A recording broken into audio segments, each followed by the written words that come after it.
ఒక పేద మహిళ కలలోకి స్వయంగా ఆ లక్ష్మీదేవి వచ్చి ఒక చిన్న వ్రతం చెబితే ఆమె జీవితమే మారిపోయింది. అసలు చారుమతి అనే ఆ నిరుపేద ఇల్లాలు ఎవరు? మహాలక్ష్మి ఆమెకు చెప్పిన ఆ రహస్య వ్రతం ఏమిటి? ఈ కథ వింటే మీ ఇంట్లో అష్ట ఐశ్వర్యాలు, ప్రశాంతత నిండుతాయి. కథను చివరి వరకు వినండి. పూర్వం మగధ దేశంలో కుండినము అనే ఒక అందమైన నగరం ఉండేది. ఆ నగరంలో చారుమతి అనే ఒక సద్గుణవంతురాలైన ఇల్లాలు నివసించేది. ఆమెకు భర్త అంటే దైవంతో సమానం. అత్తమామలను కంటికి రెప్పలా చూసుకుంటూ పరమ పతివ్రతగా పేరు పొందింది.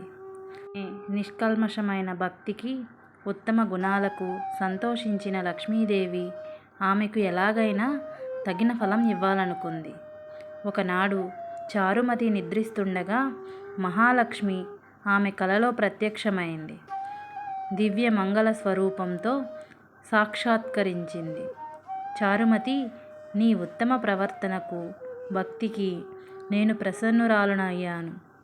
శ్రావణ మాసంలో పౌర్ణమికి ముందు వచ్చే శుక్రవారం నాడు వరలక్ష్మి వ్రతం చేయి. ఆ వ్రతం చేస్తే నీ కోరికలన్నీ నెరవేరి సర్వ సౌఖ్యాలు కలుగుతాయి అని చెప్పి అంతర్ధానమైంది. కల నుంచి మేల్కొన్న చారుమతి ఆనందానికి అవధులు లేవు. వెంటనే ఆ విషయాన్ని తన భర్తకు, అత్తమామలకు చెప్పగా వారు కూడా ఎంతగానో సంతోషించి వ్రతానికి అంగీకరించారు. ఆ ఊరిలోని ఇతర స్త్రీలకు కూడా ఈ విషయం తెలియజేసింది. శ్రావణ శుక్రవారం రాగానే చారుమతి ఊరిలోని స్త్రీలందరూ కలిసి తెల్లవారుజామునే లేచి పవిత్ర స్నానాలు ఆచరించారు. ఇల్లు శుభ్రం చేసుకుని మండపాన్ని అలంకరించి లక్ష్మీదేవి విగ్రహాన్ని ప్రతిష్ఠించారు.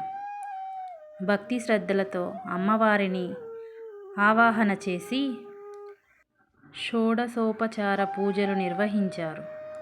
9 దారాల తోరమును చేతికి కట్టుకుని రకరకాల పిండి వంటలు నైవేద్యంగా సమర్పించారు. వ్రతం పూర్తి కాగానే ఒక గొప్ప అద్భుతం జరిగింది. చారుమతితో పాటు ఆ పూజలో పాల్గొన్న స్త్రీలందరి శరీరాలపై ఉన్న సాధారణ ఆభరణాలు స్వర్ణాభరణాలుగా, అంటే బంగారంగా మారిపోయాయి. వారి ఇల్లు ధనధాన్యాలతో, అష్ట ఐశ్వర్యాలతో తూలుతూగాయి.